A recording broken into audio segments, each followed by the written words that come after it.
Right, ever since 2020 happened, when you had the World Health Organization coming out to say a new scary virus from China is here, but don't worry, it doesn't transmit from humans to humans and all that, right?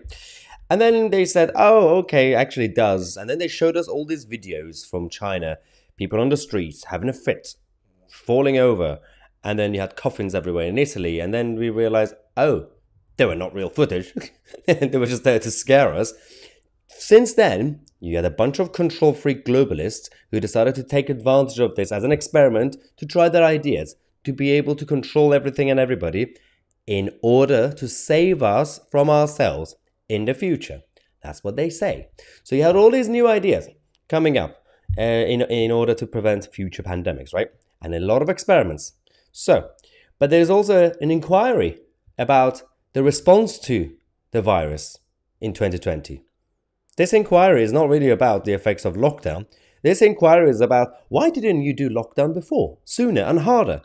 And they've decided to summon people like George Osborne, because George Osborne was Chancellor years before the pandemic, and he did the austerity cuts to the NHS, and he's been summoned to this weird inquiry that doesn't really achieve anything over the impact of NHS austerity cuts on the pandemic, right? He's going to go out there to defend himself, say, oh, yeah, well, we had to make some cuts, blah, blah, blah. So, one thing that happened since those days, 2020, 2021, was not just the increase in a lot of control freak scientists and idealists and all this, but also pro-big government, essentially authoritarians. In the name of democracy, they are increasing the size of government and surveillance and public health measures and just public control in general, because they want to save us, right? To make things easier. And you got the cybersecurity going up, you got the digital currency coming up and everything else, right? It's not some sort of Martian lizard plot. It's just a wave of control freak mentalities in order to simplify the world for themselves when it comes to governing us, right? So in this video, I'm here to debunk some of those claims that it's such a good idea. First things first. When it comes to this inquiry, now, a spokesperson for the inquiry said that his counsel made clear that all witness lists would be made public nearer the time of the proceedings. He also predicted that by the late May, so this month, 12,000 documents were expected for scrutiny. It's going to take them 25 years to go through all that. And then the result is going to be, you should have called lockdown sooner. They're not questioning the lockdown, whether being a right policy or not, or the rule of six or Scotch eggs. They're going to ask why you didn't do it before. Now, all these people who've been saying throw more money at the NHS and it's going to fix everything.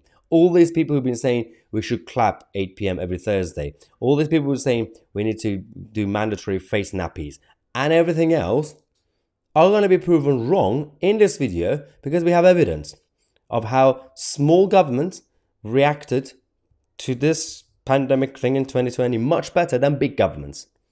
And it's nothing to do with the population size either, because we also have some countries with a smaller population but big government. We got countries with big population, small government. They have done better. Look at this. So they are blaming, obviously they're saying that the UK government did not spend money on the NHS enough and everything else. All right, first table I'm going to show you is from the World Meters and IMF and the Human Mortality Database. Is the health and economic outcomes during the virus days, right? During the lockdown days. So in the first column, you've got the actual death numbers, like number of people who lost their lives with/of COVID, right? So you have the UK numbers, Italy, Spain, and Belgium, high, right? Then you've got Taiwan, South Korea, Singapore, Hong Kong.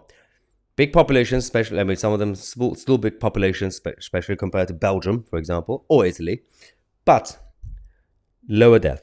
Okay, some might say they did lockdown sooner. Okay. Then you've got the cases, still better than us. Then you got excess deaths, still better than us. GDP growth, much better than us. Look at the GDP growth, obviously lack of growth because everything went down, right? So it was still minus. Taiwan was 0, so it was fine. We were minus 0.8%. Italy was minus 10.6%. Spain, minus 12.8%. Belgium, minus 8.3%, right? Now, number of days in lockdown.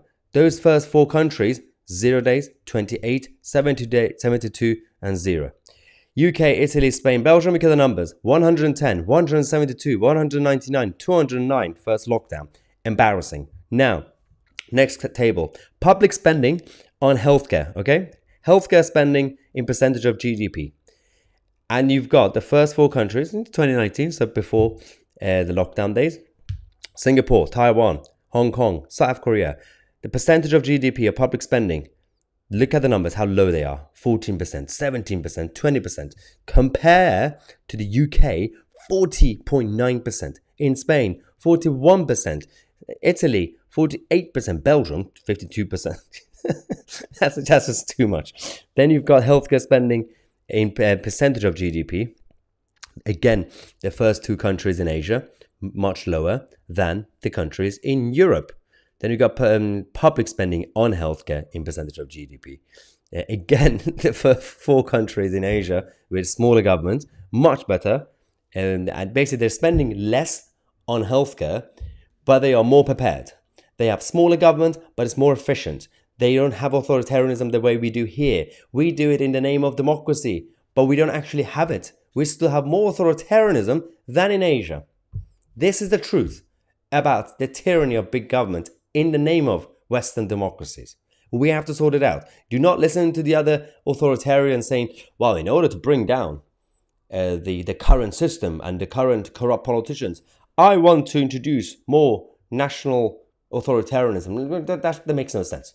You can't. It's not eye for an eye. You can't replace one authoritarian regime with another one. You have to go with small government. You have to trust the public. You have to bring down taxes. You have to bring down spending. You have to make it efficient. That's all you have to do. And while we have mass migration still happening and everything else, we can't do any of that. We got so many problems in this country. We have to sort out our own issues first before looking out in the world. Now let me know what you think. I'm Mahyar Tousi, and we are the media.